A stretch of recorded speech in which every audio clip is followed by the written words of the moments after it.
You've just been hacked again.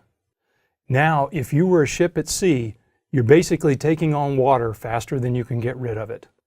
What you need is a lot of hands on deck and a lot of buckets, but you don't have enough of those. How are you going to keep from sinking to the bottom of the sea? Well, you need now an incident response capability, and this is the incident. Let's talk about an IT example, though, that would map to this. So we have a timeline that occurs like this, and the first thing that happens is the bad guy does reconnaissance.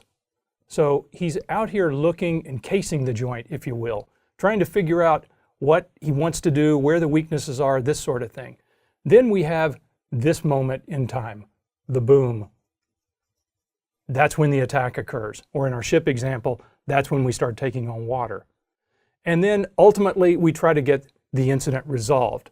And that's going to be some point over here when we actually figure out what's going on. Well, it turns out there's a number of other things that are happening here. We've got this time between when the attack occurs and when we're actually aware of it. And we call this the mean time to detect. And according to the Ponemon Institute's Cost of a Data Breach survey, we know that this is on the order of 200 days. That's a long time. A long time for the bad guys to be in your system. Then the mean time to resolution turns out is on the order of 70 days.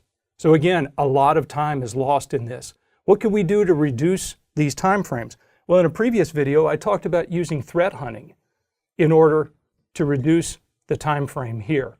Threat hunting, you're trying to get out in front of the problem and discover a situation even before you've got an alarm. Now we're going to talk about what can you do to reduce this mean time to resolution. And the thing we're going to talk about is a technology called SOAR. Now, what is SOAR? Well, SOAR is security, orchestration, automation, and response. SOAR is this incident response capability, but taken on steroids with much more capability. Now, if we were, you notice I use the word orchestration and automation. The question might come up, why wouldn't you just automate everything? Well, it turns out that's a little harder to do than you might think.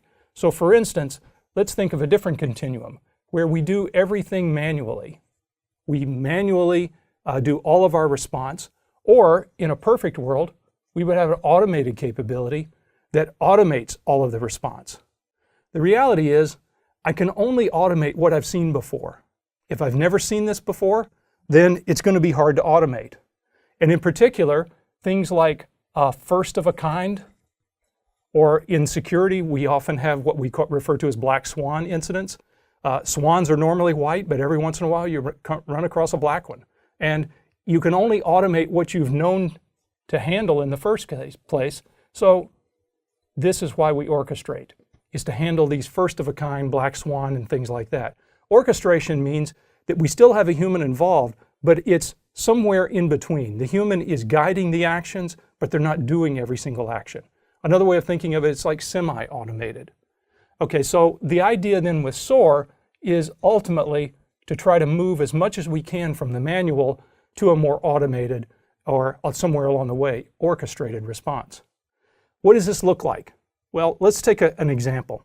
Let's say we've got a database down here, and this database also has a security information event management system where it can send alerts.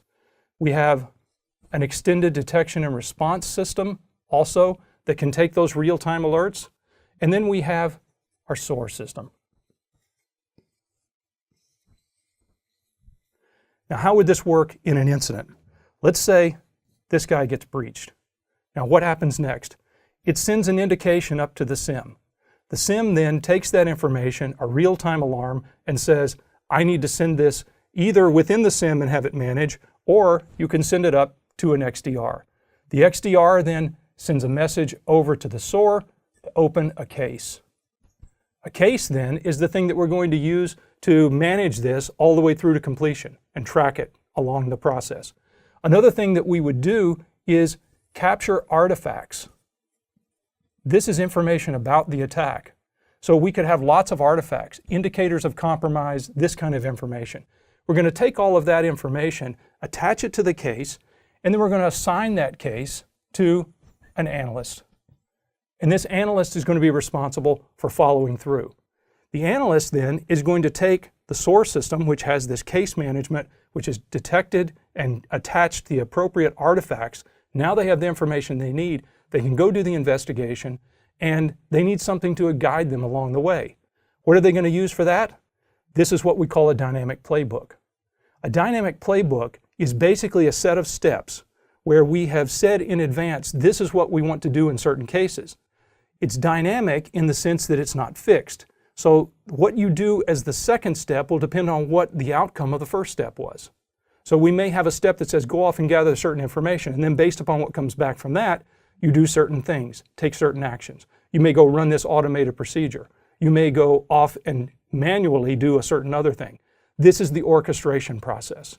So we have this analyst in charge, running the whole shooting match, figuring out what needs to be done, and guiding all of those actions.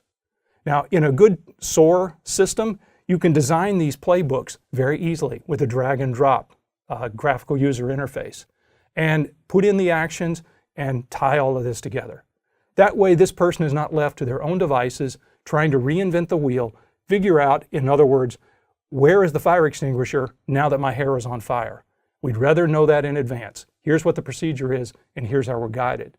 And ultimately, a good SOAR system would probably also have a nice dashboard that could visualize what's happening here and show that we have a certain number of tickets opened, certain number of cases, how long it takes us to resolve those cases, who has the most number of cases assigned to them, and all of this kind of statistical information so that we can do further analysis.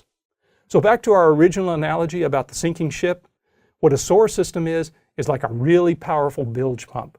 It will automate and in some cases orchestrate the process of getting all the water that's in the boat back into the sea, which is where it belongs.